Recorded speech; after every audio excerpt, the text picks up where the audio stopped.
Broadcasting live from G-Unit Studios in Rhode Island, it's the Stogie Geeks Show, episode 151.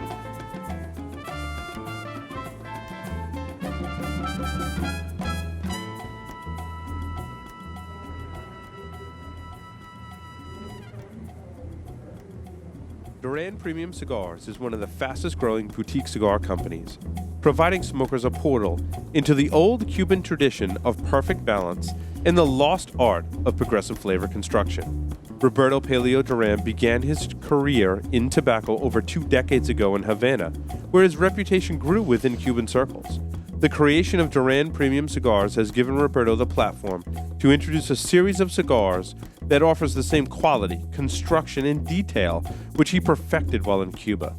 Brands include the ultra-premium Roberto P. Duran Premium Cigar Series, Azan Cigars, Naya, and Baracoa. Duran Cigars uses a seed-to-humidor approach, as all tobacco is grown on their farms and rolled in their factory in Esteli, Nicaragua.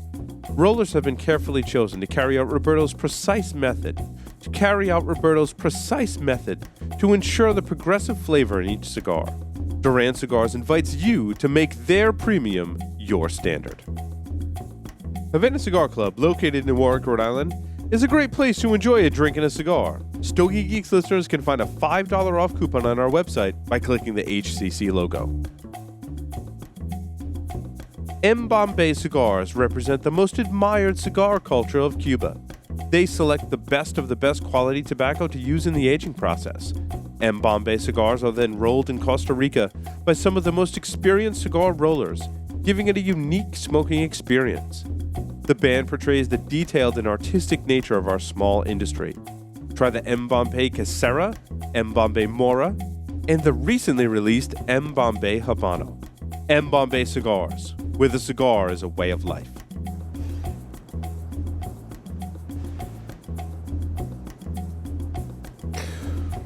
Welcome to the Stogie Geeks Show, everyone. I'm your host, Paul S. Dorian. Very excited to be here this evening, as always, as we kick off episode 151 of the Stogie Geeks Show. And this is my favorite part of the show, where I get to sit around, smoke cigars, and drink, which is great. At least I'm good at something. And we decided to make a show out of it. I'm joined on the lines via Skype by Mr. Will Cooper. Welcome, Will. Hey, Paul, welcome back. Yes, we took off last week. I know it feels good to be back doing the Stogie Geek Show again. We were, all of us here in the production crew and everyone here in studio were away in Las Vegas, believe it or not, for a different show, not a cigar-related show, but we were all away in Las Vegas. I did have lots of cigars out in Las Vegas, and I'll talk about that in our Stogies of the Week segment. Will, I want you to go ahead and kick off this segment, and then we're going to, of course, do Debonair Ideal and Stogies of the Week. But why don't you go ahead and introduce our special guest for this evening? Or not. Did he just freeze as I handed it off to him to introduce? Is he there? Is he there? Will? He's frozen. Look, he looks like a statue. That was right. This is just the way the night's been going tonight. First, we lose the live streaming computer. It decides it doesn't want to see any video. And then, after that, we run out of disk space on another computer. Our equipment is extremely mad at us for taking the week off. I'll see if we can get Will back, because he just went blank.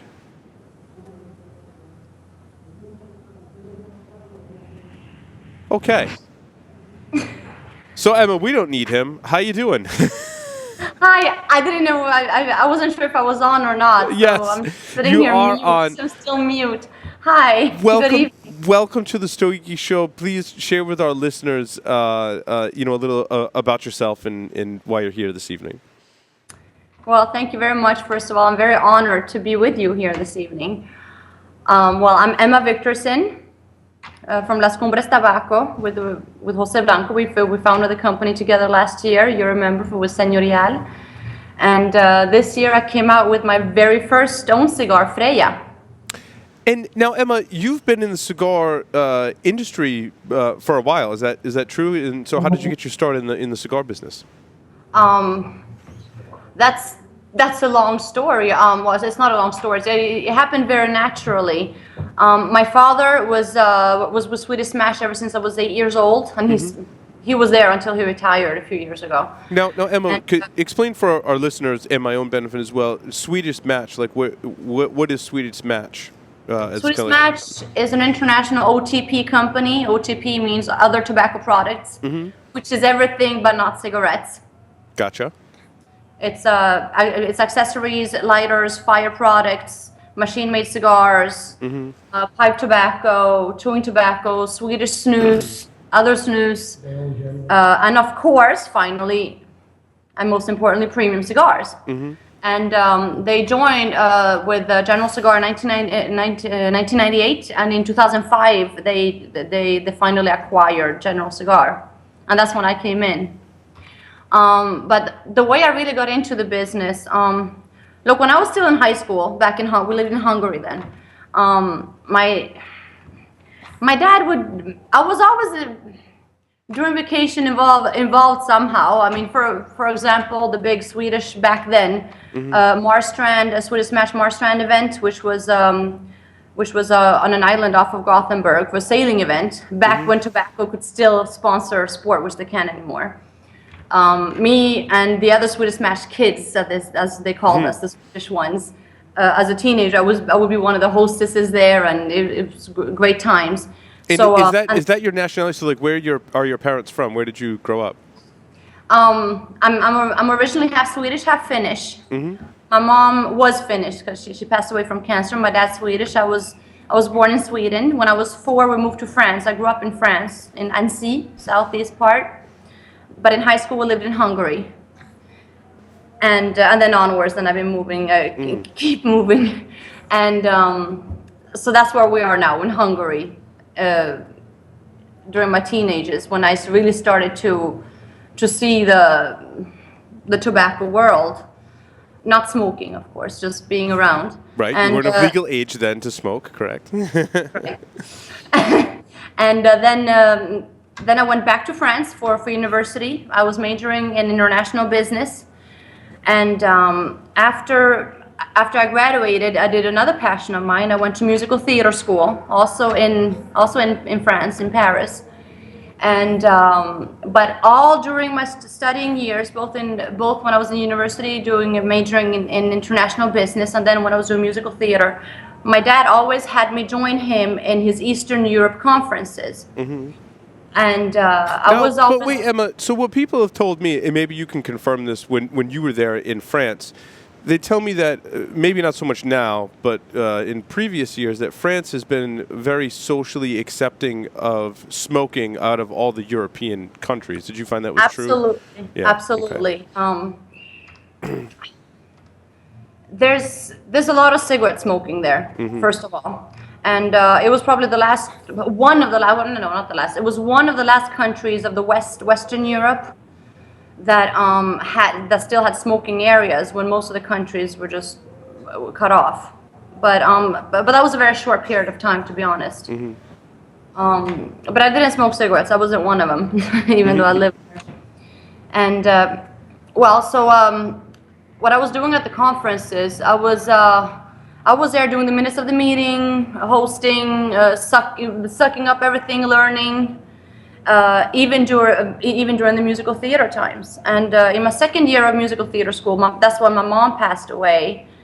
And I was leaning more into business, to be honest, especially the marketing side. That's another passion of mine. I absolutely love it. And that year, when my mom passed, I realized musical theater is not that lifestyle is not for me. I'm way too sensitive for it. I'm not tough-skinned enough for that. And literally the same weeks, I passed the exams and I said bye-bye. I didn't have to look for a job yet because there was another East European conference that my dad took me along with. And I was doing the minutes, the usual thing, and just learning and being there, being with the clients. And it was my dad's, Swedish Match's agent in Slovenia. He was my first boss, Andrej Jaren.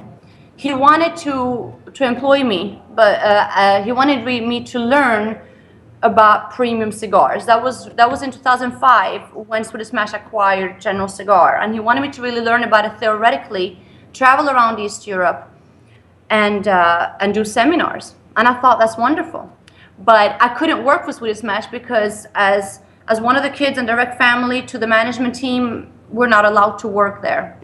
So they said, okay, she can be with you for 3 months, train her, let her do the seminar, someone has to do it.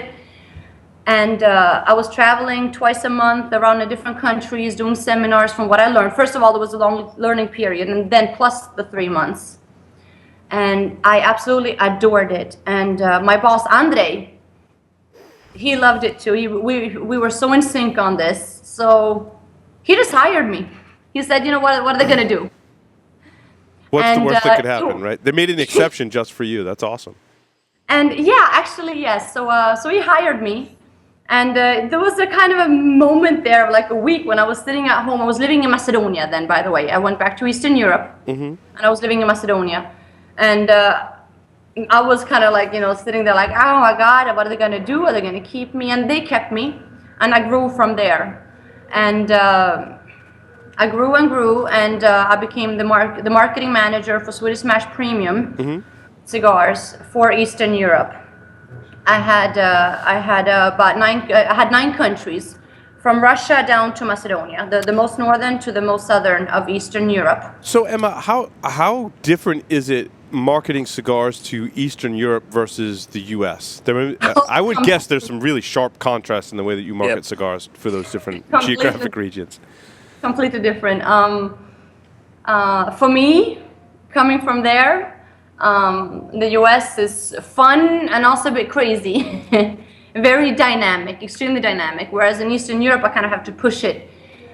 But what's interesting is, maybe not now anymore, but back then in the mid-2000s till 2010 more or less, during those years the taste of the East Europeans in cigars, the palates, were more similar to where the Americans were going. They kind of jumped over Western Europe in a way.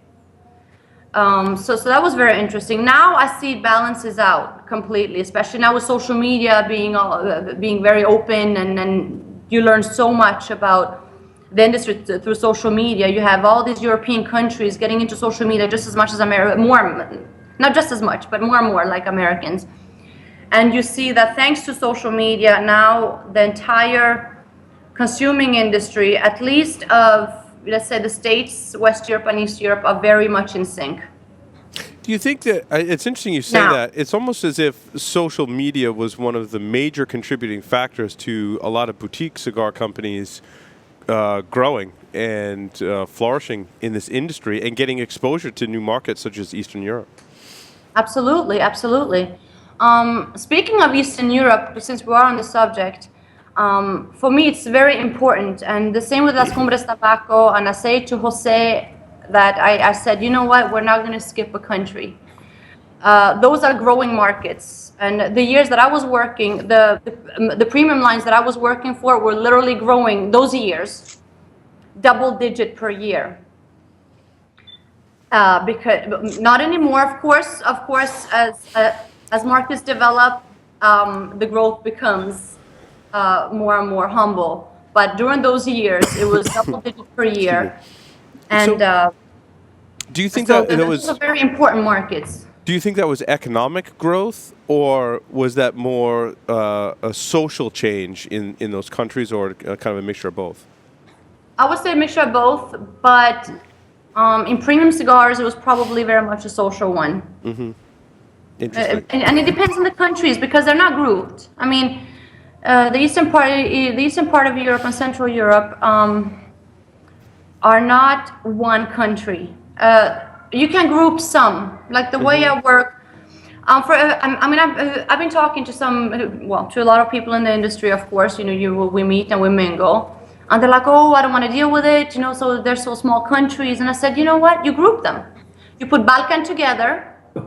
You put Russia on its own, because that's just a huge market, and then Ukraine on its own. Then you can kind of group certain others, like Central Europe, Poland, Romania, Hungary. You can kind of group them. You can group Balkan, And then you can group on another level even more if you want to go into real details, the ex-Yugoslavian ones, the northern ones, and the southern ones.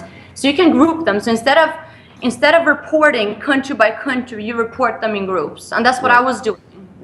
Because there are so many countries, and they're all small, and we all travel to each other. And that's what's so important, is that even if it's not a lot of cigars, it's important to have at least a couple of boxes in every single country, because we travel very much, and not as much by plane. Very often by car we travel all the time for weekends.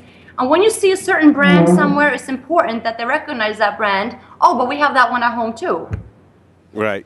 Yeah, that's very important business-wise. It instills confidence in the brand. Most of my exposure to Eastern Europe is I trace hackers back mostly to Estonia or Russia. So it's been very enlightening to talk about how the cigar markets work in those in different countries. It's really interesting. I wasn't working with Estonia. Estonia was with the same guy who had Finland. Mm-hmm. I actually never worked with my own countries until now. So I just learned about my own countries, the Scandinavian countries, cigars, their market now than I did before, because I was always working in Eastern Europe. So what is your role like today? You do a lot more than marketing today, from what I gather. She's the boss. Well, I do a bit of everything.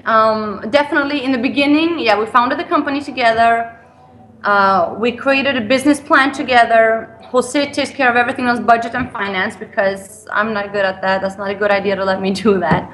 I was taking care of the marketing, the designing, the concepts, the ideas, and of course, and social media, of course. But that we do, both of us, Jose and I. And while Jose was blending Señorial, but even during the blending, I was there smoking the pure grays. I was in the core first smoking panel inside the factory, behind the curtain, as I say. Now of course it's more. Now I'm gonna go further back before Freja, since I started my blog, Cigar Fantasia, which I started last year because I was asked to do it for cigar education. And Jose and I will very much believe in education. And that's how I started. That's literally how I started. Before I was working, the first part was only learning. I learned theoretically first, and I was doing seminars theoretically. Then I was so happy and honored to get factory training for a couple of months, working in the factory with General Cigar. That was thanks to Daniel Nunes and Modesta Fondeur back then. It was those two who made it happen. And for me, it was training before anything. And that's what I said too. I'm not going to do seminars if I don't know what I'm talking about. Mm-hmm. And that Jose happens to do the same thing, but on another level and in a different way. First of all, I was doing for Eastern Europe, he's doing for the States. It's different. We have the same belief in that. When you say you run a seminar, explain for our listeners like how a typical seminar that you would give would run. Back then? Yeah, back then, sure. Back then it was. I did different types of seminars. I did some seminars that were for the agents, the distributors, and that was in the office with the team, and that would take a couple of days. That would take literally 2 days, going from the beginning, going from the seeds to the final cigar, to the humidor, to the maintenance, and it was about the business, the marketing side of it, the PR, the entire concept. And then I had another seminar that was also very basic, but more only cigar oriented, from the seed to the final cigar to the humidor and the maintenance. That was for store owners, for retailers, and that would be about 4 hours long. You have a break, you have lunch, we take it easy, do it the European way. Everything is slow and easy. And then I had a third type of seminar that would be 1 hour, 2 hour tops. That was for consumers, and that was more fun. Again, it was about the core thing. It was about tobacco. It was from the seeds to the cigar, but it was faster. It was also about smoking. It was about tasting. It was about different palettes, different types of tobaccos, flavor profiles. So I did different types of. Yeah, do you find that consumers, like, what percentage of consumers really respond to, I mean, we call the show the Stogie Geeks, right? I mean, partly because we're computer geeks, but also because we're cigar and tobacco geeks as well. But what percentage of consumers really respond to, like, what kind of tobacco goes into the cigar, what kind of primings of that tobacco, and how it's blended? Do you think the majority of consumers respond to that, or is it like a smaller percentage? It's different to say if it's a smaller percentage or not. The percentage of consumers who really want to know deeply about the tobacco, that percentage is growing. It's definitely growing. Interesting. So you think it's growing? Yeah, because we've done. I think it's growing, but I think it's been kind of up and down. I think there was a time when it kind of went down a bit, and they just want to smoke, and they just want to learn on their own and get their own opinions. And I think now they want to learn more about the details. Now there's more tobacco geeks out there than there were maybe a few years, 3-4 years ago. Yeah. But I think it also goes by area. I mean, I think in the States it goes from different states, from different areas. In Europe it goes from country to country. In Asia, I haven't worked with Asia myself, but I'm getting to learn more about it now, especially China. Jose and I are getting some good contacts over there. They really want to learn. Interesting. And that's not surprising, because Asians are very educational people. Right. No, I think that's a very accurate assessment. So I think it depends on the area. I think it depends on the surrounding of the people, and it's like everywhere. It depends on who you're with. It depends on the family. Depends on the friends. Depends on where you live. Depends on where you can smoke. How many lounges. It depends on a lot of factors. Yeah, I find but it's I would almost say that it's growing. It's interesting. I find it's somewhat independent of, your background and your profession, because I mean I work in technology, and we're very curious people. Right? I do computer security, but I find there's not a high percentage of people that are like, well, I want to understand everything that goes into my cigar and really geek out about tobacco. I find it's more the person that is really into cooking and foods and understanding the different types of wine. I find that type of person, when I start to turn them onto cigars, they're like, yeah, Paul, tell me about the different primings, the different tobaccos and things like that. So I think it's more, the person's personality, a lot more so than maybe, their background or profession. Definitely. It has so many similarities. And I think that chefs and wine people, I'm sorry to call them wine people, that's not the way to call it, I'm sorry.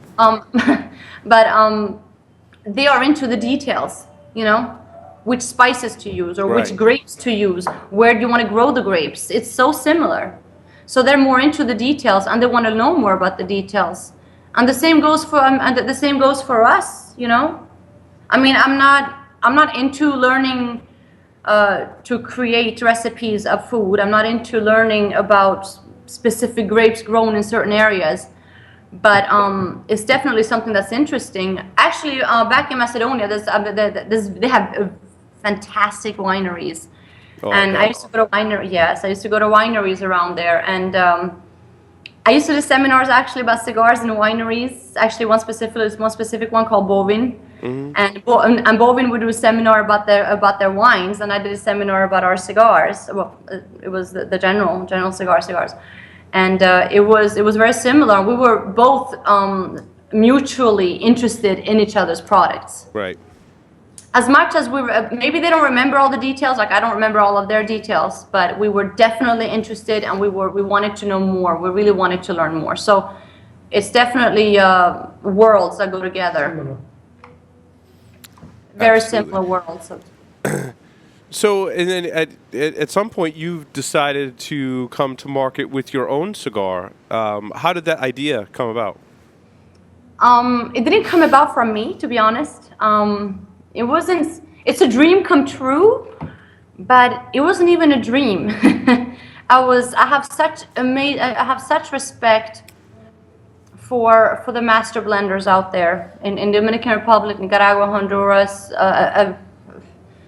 Costa Rica starts too. I mean, I have such tremendous respect for them. I think also thanks to that I learned so much from them that it wasn't even a dream. And I've been asked a couple of times, even when I was working for Swedish Match, do you want to be a face of a brand? I was always like, no, why would I be a face of a brand? Like, it didn't even make sense to me. I was like, I didn't really get it. That's also a cultural thing. They start to do that more in Europe now, but back then, it's not, it wasn't my thing. It didn't make sense. And then since we have Señorial, there's been a few people who said, it's time to have a cigar for Emma. Jose, do you want to blend a cigar for Emma? And I was like, no. That's the same thing, you know. And to be honest, I'm very demanding on myself. I like to do. Yeah, Jose's laughing when I say Jose's laughing. She's demanding of me, right? Half of it.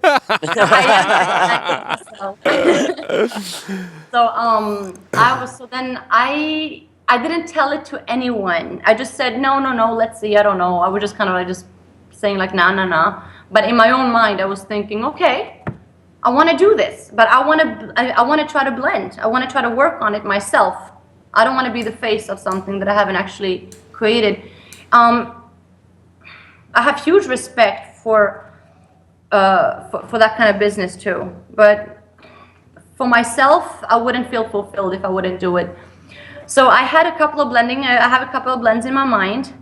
I had them down on paper. I went to the factory. I did not speak to Jose. I did not speak to Hochi. She went behind my back. The truth comes out. Well, yeah. No, but good for you. I applaud you for wanting to take the initiative on your own and do it. That's but I didn't do it alone. I'm not going to say absolutely. Of course not. What I did was I went into the office, said hi to Jose, said hi to Hochi, you know, his cousin, the owner of Tabacalera Palma.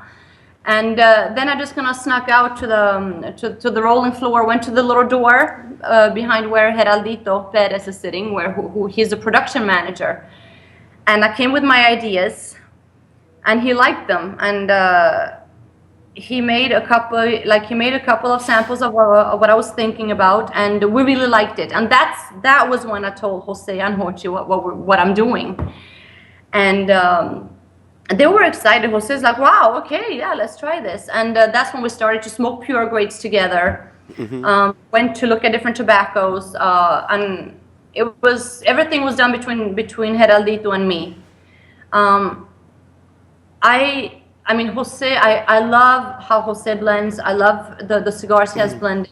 I love how Hochi blends. I mean, the cigars from Tabacalera Palma, they have amazing flavor. They have the spice on the lips. They have a signature that I love. But when I come out with a cigar, I didn't want it to be another Jose Blanco blend. I wanted to see what an Emma blend would be. And it wasn't until we had a couple of blends that were really great to work on. That's when I started to have the fun marketing thing, and that's when I came with the name Freya and the whole Viking concept. And yeah, where does Freya come from? Freya is the main Viking goddess. Freya is the third biggest god, but she's a goddess. The main one is Odin. Then second is his son Thor. The third one was Balder, but Balder died. And the fourth one is Freya, so she became third. And she's the main Viking goddess. And you know that the day Friday is actually Freya's day. In all Germanic languages, including English. Thor is Thursday. Wednesday is Woden's day. And that's what. Friday's my favorite day of the week, so I can relate. I can relate.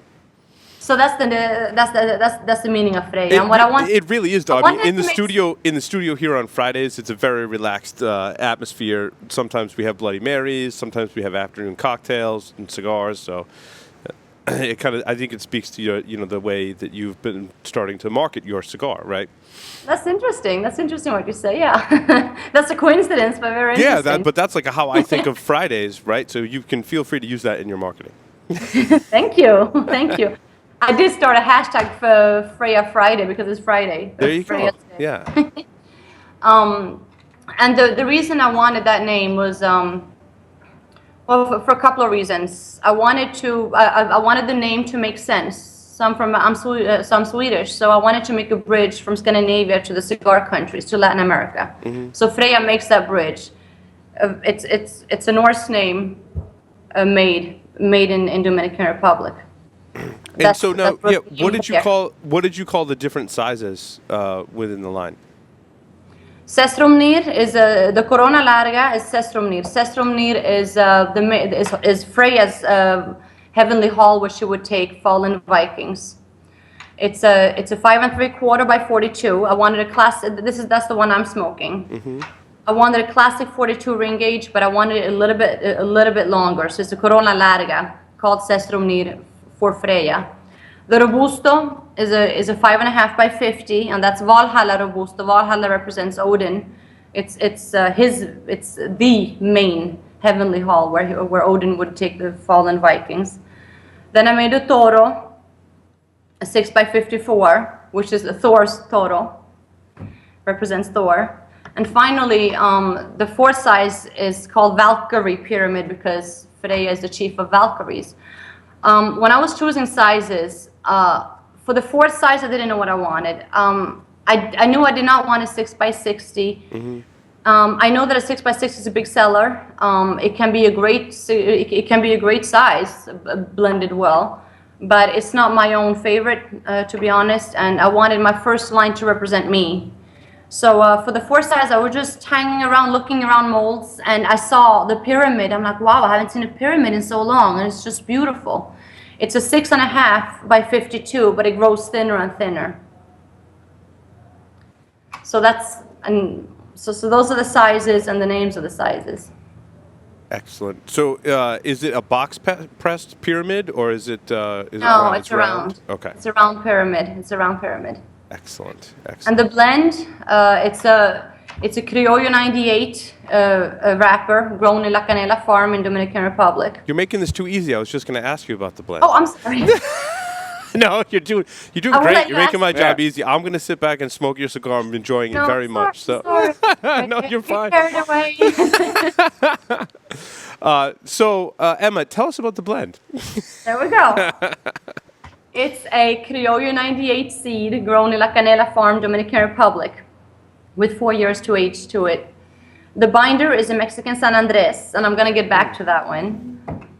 And it's a 4-filler cigar. So on paper, it says 3. It's a Criollo 98, grown in Dominican Republic, Piloto Cubano, grown in Dominican Republic, and one Nicaragua Esteli leaf. But there's 4 because the Piloto Cubano comes in 2 different primings, one Ligero and one Seco, completely different, mm-hmm. with the different flavor, different profile, and a different function. So in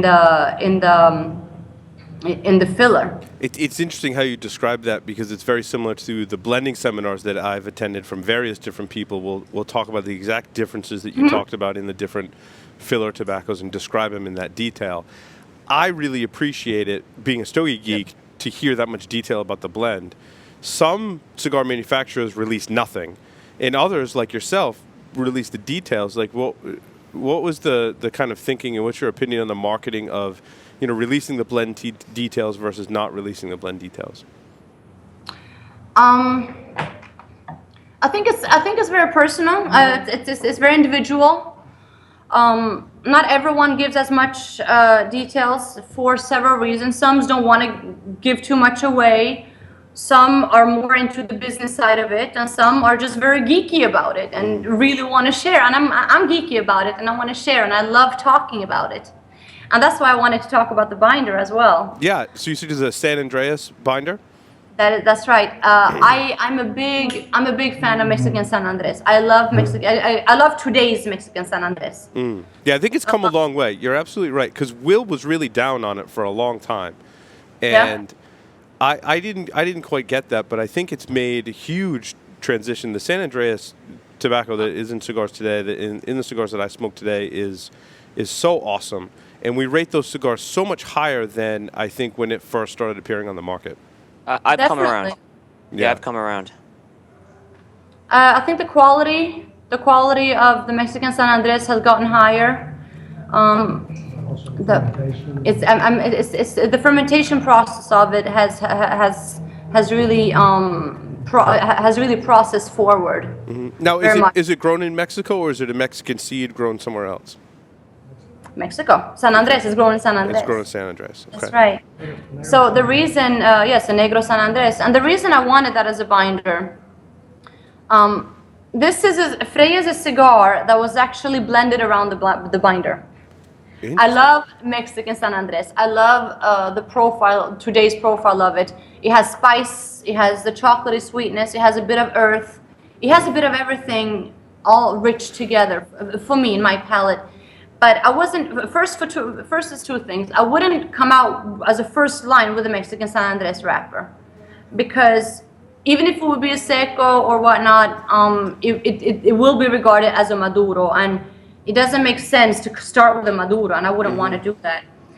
But also, in the same time, Jose was blending Señorial Maduro, so we were actually blending in the same. He didn't know we were blending at the same time to begin with, but then when he found, yeah, as you found out. But so the dynamics in our company completely changed because we were literally blending parallel together. In the same time, I had my dear family friend Danilo Popovsky, who came in from Sweden. He's like a brother to me, and he was an intern with us. And I told him the truth. I said, look, this is between us, so please handle everything else because I have to be in the factory. And Jose is going to be in the factory too. He's doing Señorial Maduro. And I knew that for the Señorial Maduro, he chose the Mexican San Andres. But I still wanted it, and I was like, I'm gonna try to have it as a binder. And Geraldito, the production manager, he loved the idea. They hadn't done that yet in the factory, and that was a hit from go. Mm-hmm. What's of course essential though is that the Mexican San Andres as a binder is a seco priming, so that it keeps the draw. It does its function as a binder to keep a good burn, so it's a seco. Right. But regardless, it's such a rich tobacco that this binder does give profile to it as well. Yeah, because oftentimes I don't think as the binder as giving the profile to the cigar. And in fact, a lot of the seminars that I've attended, you actually don't smoke the binder on its own. But you describe the binder in your cigar as being very integral to the flavor and characteristics of your cigar, which is interesting. Yeah. It was not a plan. It was also it was not a master plan in my mind that I wanted to do that. It's just that I wanted to include that tobacco somehow. And I was like, I'm going to try it as a binder. I knew that I wanted a Dominican wrapper because Hochi has fantastic Dominican wrappers in the factory. We tried with the Corojo and we tried with the Criollo 98. And the Criollo 98, that was the one that married the best. and then the fillers was the one that was really worked on the most. So the binder was stuck from go. It was stuck from the start. And then it was many blends going on. We chose the wrapper, and then the filler was the one that took more time to work into. It was not planned to be a 4-filler cigar. It was planned to be a 3-filler cigar, but then it turned into a 4-filler. So how would you describe the strength profile of your cigar? I would say it's a medium to full-bodied in strength, but I think it's a definite full body in body. I agree. I definitely agree. Yeah, you do? Well, I was surprised. I didn't expect it to have the strength level. Not that it's going to knock you down.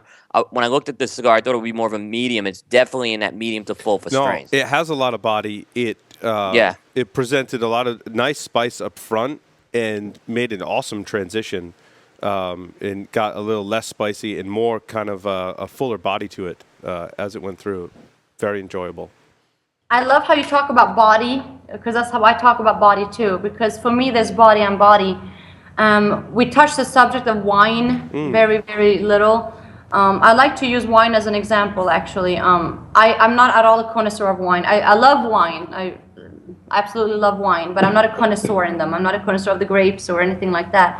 However, I like to say, compare a white wine, pick any white wine, a Chardonnay, let's say a Chardonnay, from the same country, let's say France, let's say France, a French Chardonnay, yeah.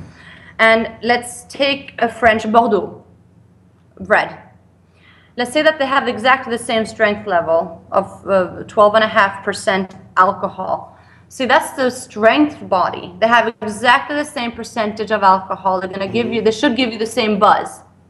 However, between a Chardonnay and between a Bordeaux from Bordeaux, which one is probably and often is going to have a fuller body, not strength, but a fuller body? It would be the red Bordeaux one, no? Yeah, it's interesting. I mean, when you drink water, you don't think of it as having body.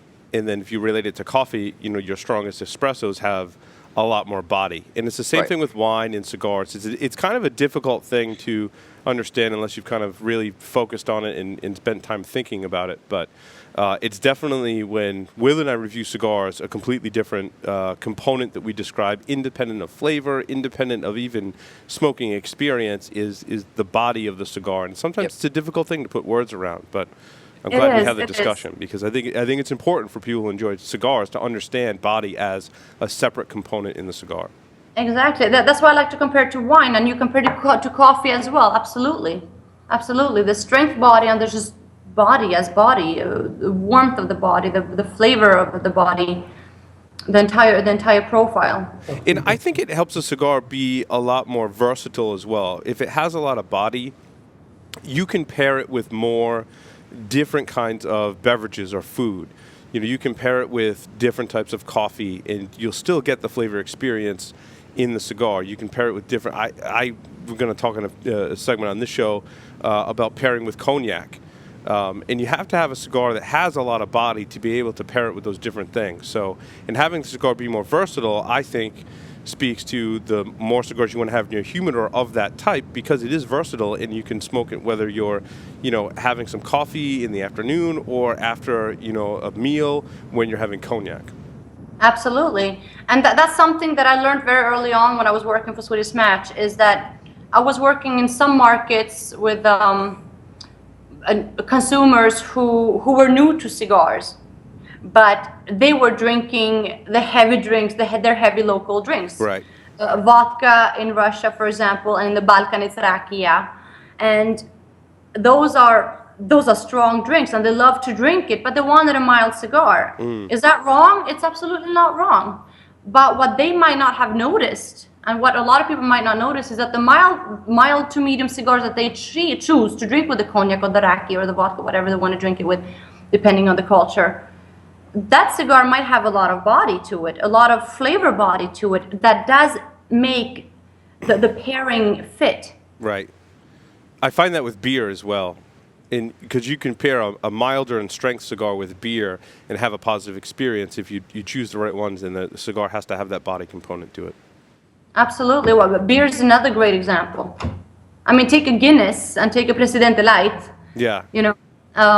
Okay, not a light. Let's just take a Guinness and a Presidente who have the same strength level. I don't know if I'm not a beer expert at all. No, they're probably pretty good. Guinness isn't really high in alcohol. Yeah, no, I think you're spot on with that. Guinness is not really high in alcohol content, so. I didn't know that. Well, so that's a great point, but it's super high in body. Right.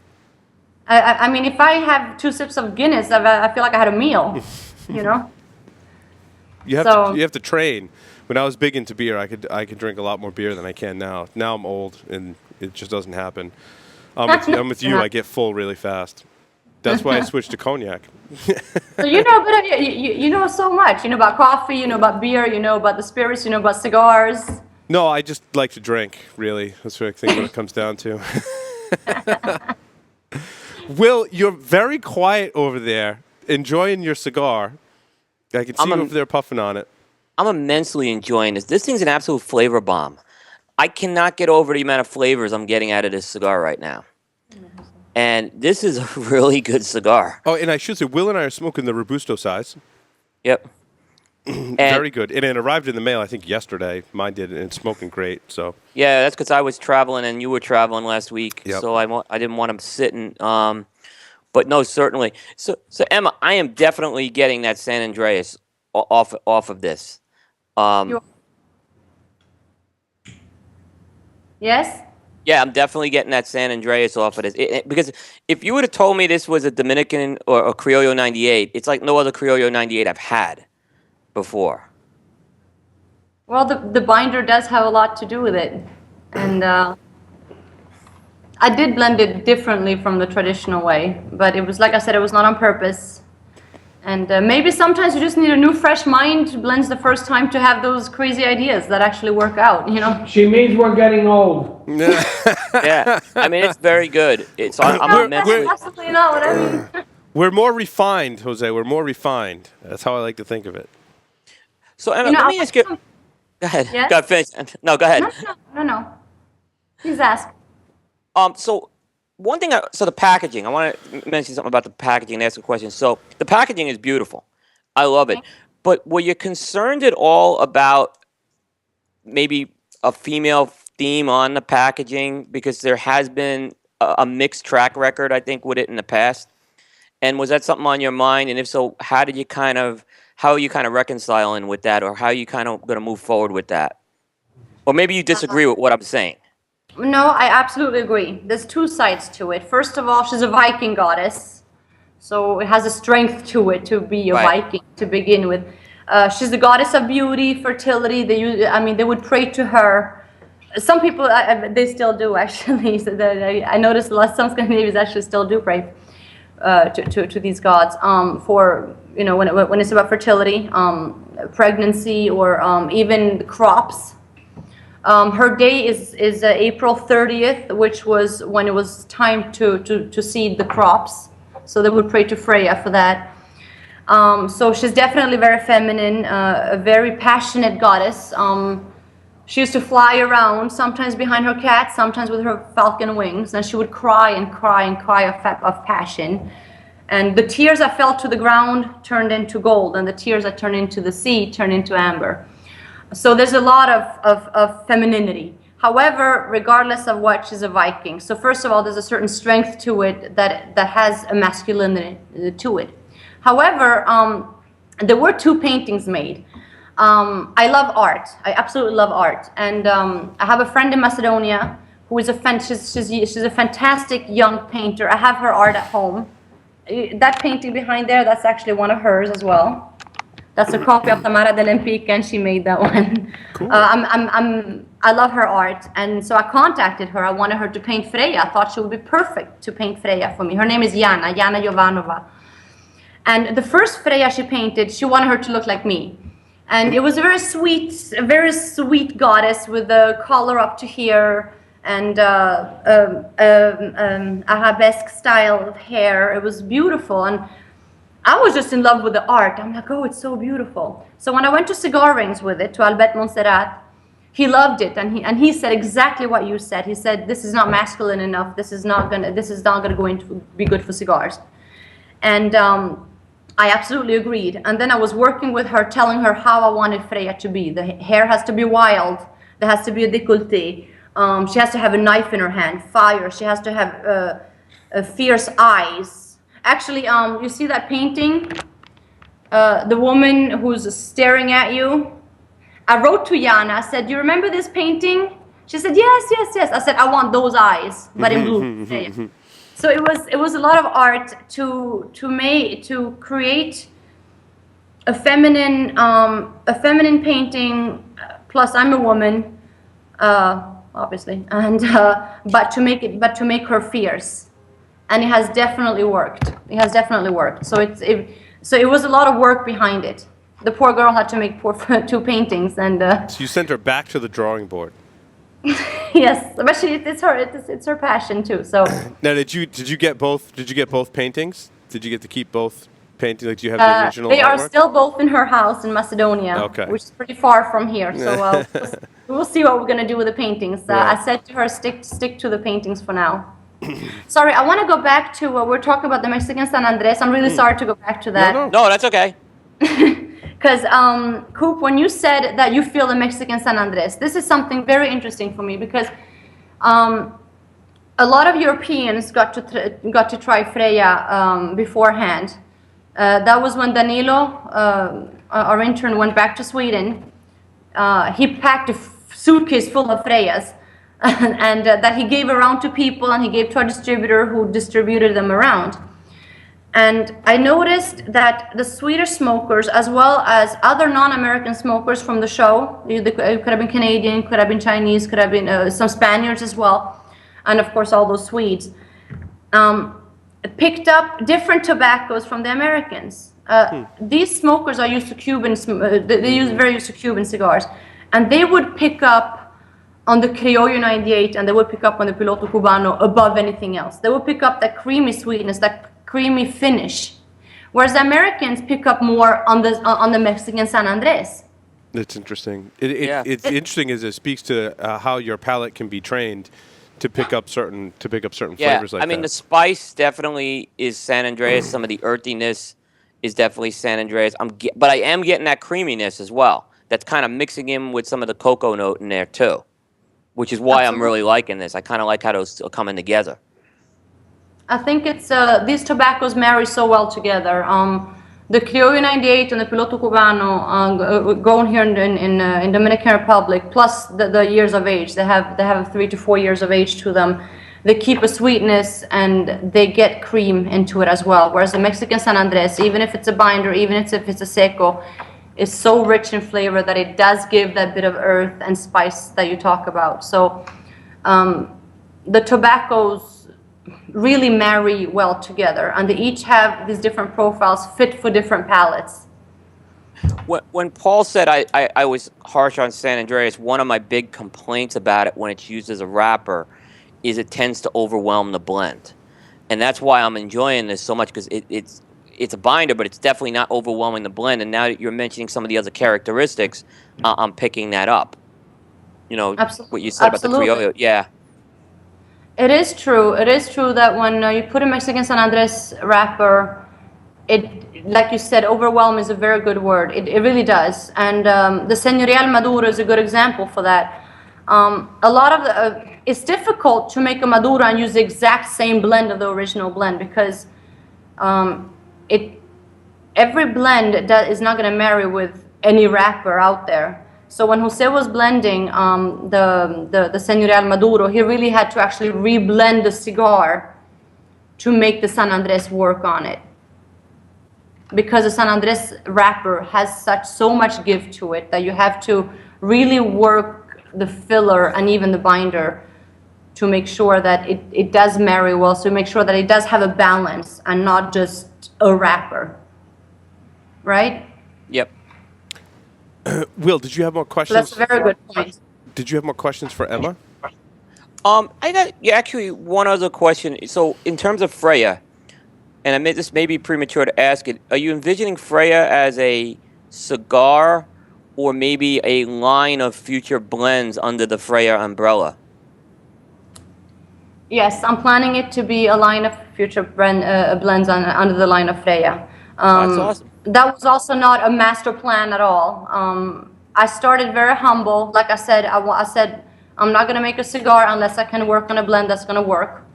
Then comes the name. Then comes how good the cigar aged after the 90 days of aging. Then came the response. And now, I've gotten tremendous response. I feel so positively overwhelmed. I feel honored. And since all the response from Sweden, who loved it to them, and then at the show, I was so happy and relieved that it fits the American palate.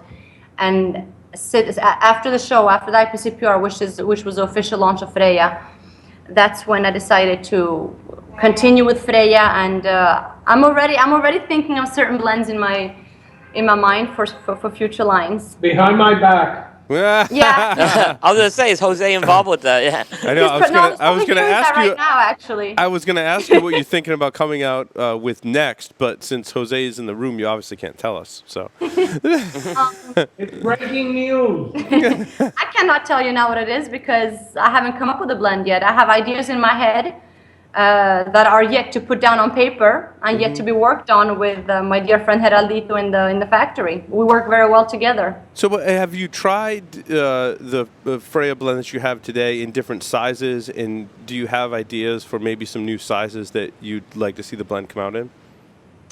I haven't thought much about it, to be very honest. I have thought about the 6x60 because it's a good seller. Mm-hmm. And like I said, I did not want to put the 6x60 in the original line because it's not at all my favorite size. I don't like to smoke more than a 52 ring gauge.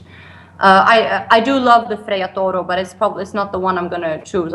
My two favorites ones are the Corona Larga and the Sestrumnir and the Valkyrie Pyramid. But since my first line that I wanted to represent me as a person is already out, I am thinking about a 6x60 at some point. When, I don't know if it's going to be in this line or in the next line. it's very early to put all that down. I mean, I have so much to put down on paper to begin with. I have 2 lines that I'm thinking about, blends already, tobaccos that I want to think about, if I can find them first of all, and sizes. If I want to continue and do another line with a pyramid, or if I just want to go in another direction. Right. Yeah, my mind is full of ideas, but they're not down on paper yet. To go back to the 6x60 though, we talked about how we've kind of warmed up to San Andreas tobacco. I've been kind of warming up to the 6x60 size, and with sizes coming out larger than that, and it being on the market for a while now, I'm not put off by the 6x60 as much anymore. And I've smoked some that have been really great, and I gotta imagine it's difficult to blend something in a 6x60 size that really, stands out and maintains that body and flavor characteristics of the other sizes in the line. But I have smoked several recently that have really impressed me. So, absolutely, no, I absolutely agree with you. The reason that I'm not crazy about 6x60 is not because of the blend of the tobaccos. It's because it doesn't feel good in my hand and on my lips. It's just it is true what you said, that it's not easy to blend a 6x60, because when you blend a 6x60, the wrapper is going to lose a lot of proportion, and you have to work the proportion of the fillers to give that, to let the wrapper still be a star, but the wrapper is not going to be a star anymore. Right. But you still want to feel it. So it's definitely a difficult blend it's a difficult size to blend to make it fully balanced. Mm-hmm. And it's difficult to go the other way too, to go Lancero, something that's a really thin ring gauge as well, because then while you're getting a lot of wrapper, you got to make some serious decisions about the filler. Very difficult. That's why it took such a long time for Señorial Lancero to come out. We've been talking about. I'm a huge Lancero fan. So is Jose, and we've been talking about it for so long. We talked about it since last year. Mm-hmm. I mean, there was a point on social media that we were so excited about it that we're talking about it. Then we're like, you know what? It doesn't fit. The blend doesn't go into a 30. We wanted to make it 38. It doesn't go into a 38. So we just stopped talking about it for months. Mm-hmm. And while Jose was working on it, and so it has the exact same blend, the exact same tobaccos as the classic Señorial, the Habano Ecuador wrapper, which is the binder again. I think it's that's right. Yeah, that's right. So Nicaragua Esteli binder, and it's Piloto Cubano and Corojo filler. And so it's exactly the same blend, but they had to be completely reproportioned to get the ligero down into the center of the blend, to make it burn well, to make it draw well, and to keep it balanced. And he made it happen, but it was a long road. It really was.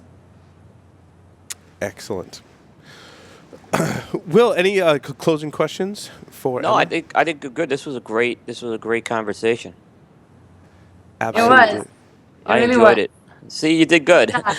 You were nervous, Thank you I very know. much. No, you did great. I knew you did great. Yeah. So Emma, thank you very much. Oh, will I ever get invited back after this? Nope. No. You're done, Jose. Thank you. With pleasure. Jose will invite you back, but Emma has to be with you. That's the stipulation. I don't have my notes in front of me. I apologize. I'm very disorganized this evening. Technical difficulties. That's fine. Actually, being disorganized, that's when the creative questions come up. That's right. That's what it. That's something I noticed when I was doing, Moscow has a big smoke, of course, much smaller than the American one, which is organized by Cigar Clan magazine. And when I was working, I did seminars twice in both big smokes for 5 years. So I did 10 seminars, actually, of the Moscow big smokes back then. And there was a time when they didn't have any more questions, but that Russian crowd, they always wanted to come up with questions. And So, then when yeah. they were just out of it, that's when the creative stuff came up. That's when the Yeah. creative questions So came up. speaking of questions, I have 5 ridiculous questions for you, and normally I sometimes prep my guests for these. You didn't get prepped for these at all. So we have 5 ridiculous questions. Are you ready for the 5 ridiculous Stogie Geeks questions? I'm gonna apologize I in am advance. not ready, but I'm up for it. Okay. 3 words to describe yourself. 3 words. Passionate, sensitive, oversensitive, and self-demanding. If you were a serial killer, what would be your weapon of choice? Oh my goodness. I am so scared of that now. The questions get I more would just ridiculous. throw a blanket on the person and run away. I'm sorry. That is so odd. The questions get more ridiculous, Emma, just to give you fair warning. Emma, I'm if you- sorry. That's okay. If you wrote a book about yourself, what would the title be? The title of a book about myself. Ooh. That's not easy. I would say I don't have roots, I have wings. In the popular game of Ask Grabby Grabby, do you prefer to go first or second? I remember you asked Jose that. Yes, we did. last year. Good. Okay, I'm glad you remember that. I have normally, no idea what Ask Grabby Grabby is. yeah. Now, so normally, to be safe- this is where I say it's popular in Europe, but see, you would see right through my lie that it's popular in Europe. So, Australia. Not what I know of. So to be safe, I would say I would go second. okay. Choose 2 celebrities to be your parents.